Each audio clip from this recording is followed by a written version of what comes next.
መፋቲሐሁ ሚፍታህ መፋቲህ ማለት ሚፍታህ መክፈቻ የሚለው ብዙ ቁጥር ነው።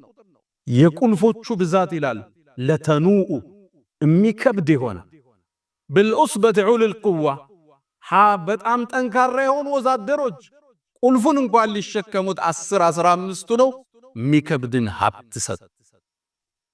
አንዳንዶቹ ቁልፉን ብቻ ይላሉ ሙፈሲሮች በ40 በቅሎ ነበር የሚጫና። ልብ ብላችሁ ቁልፉ ብቻ 40 በቅሎ ነበር የቃሩንን የሀብት መቆለቢያ ቁልፎች የሚሸከሙት። ይህን ሀብት አላህ ሰጠ። ፈበጋ ዐለይህም በህዝቦቹ ላይ ደንበር አለፈ። በሀብቱ መኩራት ጀመረ። ወደ መልካም ነገር ሲጠሩት አሻፈረኝ ማለት ጀመረ። ያገኘው በእውቀቱ እንደሆነ ማሰብ ጀመረ። ታዲያ ደጋጎቹ አልተውትም። ቃሉ ላ ተፍራህ ትዕቢት የወጠረውን ደስታ አትደሰት አሉት። ኩራት የተሞላበትን ደስታ ተው። ኢነላህ ላ ዩሒቡል ፈሪሒን በትዕቢት ተወጥረው ደስታ ውስጥ የገቡትን አላህ አይወድምና ተው አሉት። ይሄን ሲሉት ንብረትን አትጠቀም ያሉት እንዳይመስለው ደግሞ ሚዛናዊ ትምህርትን ሰጡት። ወአሕስን ከማ አሕሰነ አላሁ ኢለይክ አላህ ለአንተ መልካምን እንደዋለ አንተም ለሌሎቹ መልካምን በመዋል ውለታህን ክፈል አሉት። ወላ ተንሰ ነሲበከ ሚነል ዱንያ አላህ ከሰጠ ጸጋ ደግሞ ዱንያዊ እጣ ፋንታህን አትርሳ አሉት። ብሩን ተጠቀምበት፣ ብራንድ ልበስ፣ ብራንድ መኪና ንዳ። እስልምና ሚዛናዊ እይታን ያለው اللهم آتنا في الدنيا حسنة وفي الآخرة حسنة ሁለት ክንፍ ነው የምንመርበት። አንድ ሰው አላህ ሀብት ሰጥቶት ካልተጠቀመበት ነው አላህ የሚጠይቀው። አላህ ለባሮቹ የሰጠውን ጸጋ ሊያይባቸው ይፈልጋል። ቢሊየነር ሆኖ ተራ መኪና ሲነዳ አላህ ማየት አይፈልግም። የእስልምና አቋም ይሄ። ለዛ ነው ነብዩ አለይሂ ሰላቱ ወሰለም አንድን ሰው አላህ የሰጠውን ጸጋ ሲጠቀምበት ሊያየው ይፈልጋል። ይሁብ ነው የሚለው ሐዲሱ። ይወዳል ባሪያ ሲያየው። ሀብት ካለ ጥሩ ቤት ነው ውስጥ ነው፣ ጥሩ መኪና ንዳ፣ ብራንድ ልበስ። ግን ወላ ተንሳ ነሲበከ ሚነ ዱንያ እንዳለ ሁሉ ወአሕሲን ከማ አሕሰነ አላሁ ኢለይክ። ይሄን የመከሩት አላህ መልካም እንደዋለልህ አንተም መልካም ነዋል። መስጂድ ስራ፣ ድሆችን ደግፍ፣ ወገኖችን አቋቁም፣ ቤተሰቦችህን እርዳ። ወአሕሲን ከማ አሕሰነ አላሁ ኢለይክ። ደግሞም ይህን ስንልህ ብርህን ነጠቃ እንዳይመስልህ። ወላ ተንሰ ነሲበከ ሚነ ዱንያ ምድራዊ ጸጋህንም አትርሳ። ተዝናናበት፣ ብር የተሰጠ ለዛ። ወአማ ቢኒዕመቲ ረቢከ ፈሐድስ የጌታን ጸጋ ተናገረው ተብሏል። ይታይብህ፣ ሰጭ መሆኑ አላህ ይታይ። በሰራው ፎቅ በምትኖርበት ቢላ ግን ደግሞ አካፍለህ ደር። ለዛ ነው ኢማሙ አቡ ሐኒፋ ሀብታም ነበሩ።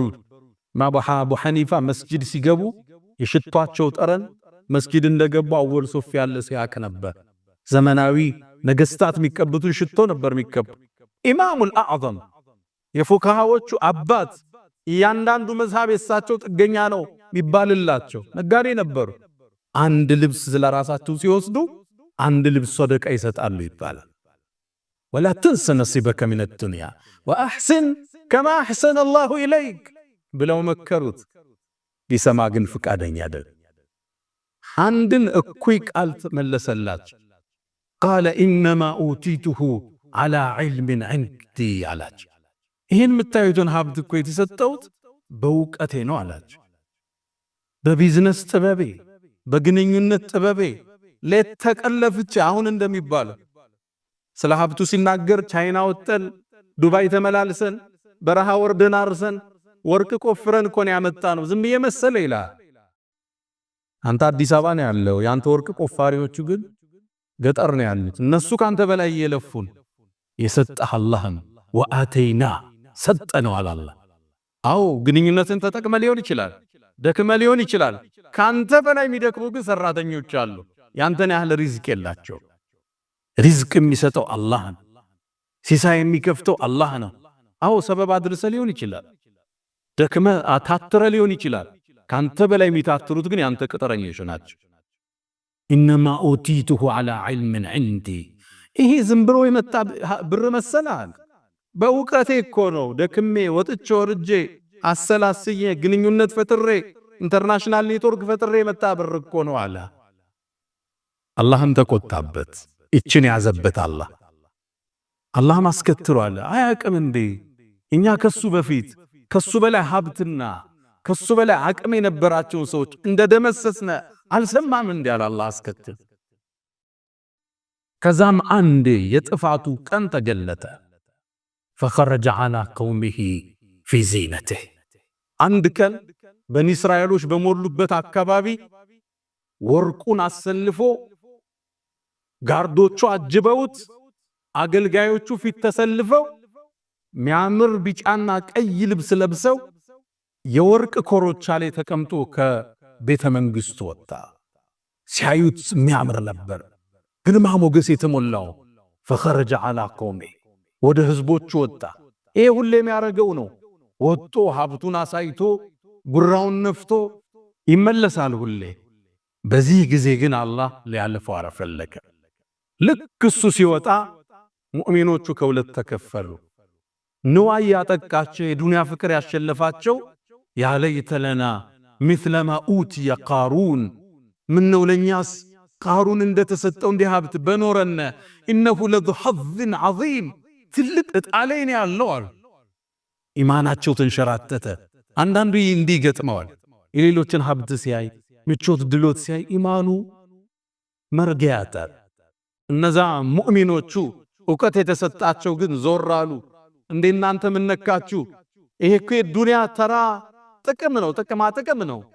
ዱንያ አላህ ዘንድ የትንኝን ክንፍ ልብ በሉ።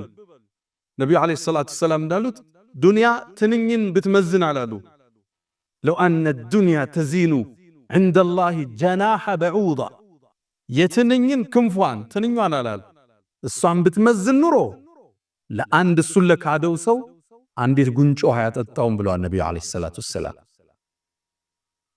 እባካችሁ አሏቸው በዱንያ አትሸንገሉ። ዱንያ እኮ አላህ ዘንድ ዜሮ ነች። አላህ ዘንድ መልካም ስራዎችን ማስቀደም ይበልጠናል አሉ። በዚህ ውዝግብ ላይ ያሉ አላህ ዳኝነት ሰጠ።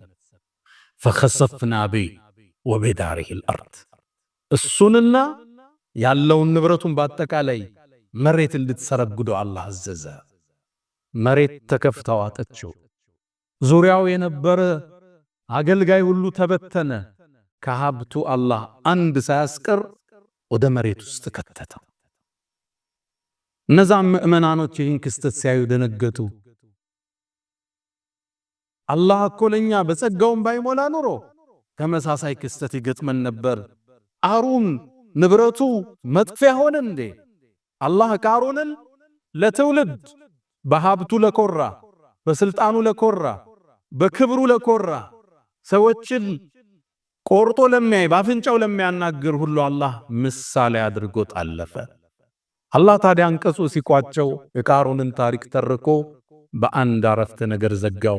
تلك الدار الآخرة እኛ እኮ የቀጣዩን ዓለም ነጃሉሃ እናረጋታለን للذين لا يريدون علوا في الأرض ምድር ላይ በሰዎች ላይ መኮፈስል መኩራትን ለማይወዷት እናደርጋታለን አለ አላህ። والعاقبة للمتقين መጨረሻው ፍጻሜው አላህን ለሚፈሩት ነው የሚል የቁርአን አንቀጽ የቃሩንን ታሪክ አላህ መዝጊያ ያደረገው። ቃሩን ሁሌም ቢሆን ለሁሉም ትውልዶች በሀብታቸው ለኮሩ ሀብታቸውን ይዘው በእውቀታቸው ብቻ እንዳገኙ ታስበው ለሌላው ለማካፈል አሻፈረ ይላሉ ሲመከሩ ምክርን ላልሰሙ ከመካሪዎቹ በላይ ለተኮፈሱ መቀጣጫ ይሆን ዘንድ ቁርአን ላይ አላህ ታሪኩን ተከሰው። አላ ወተሰደቁ ወፈዓሉ الخيرات واستغفروا ربكم فطوبى للمستغفرين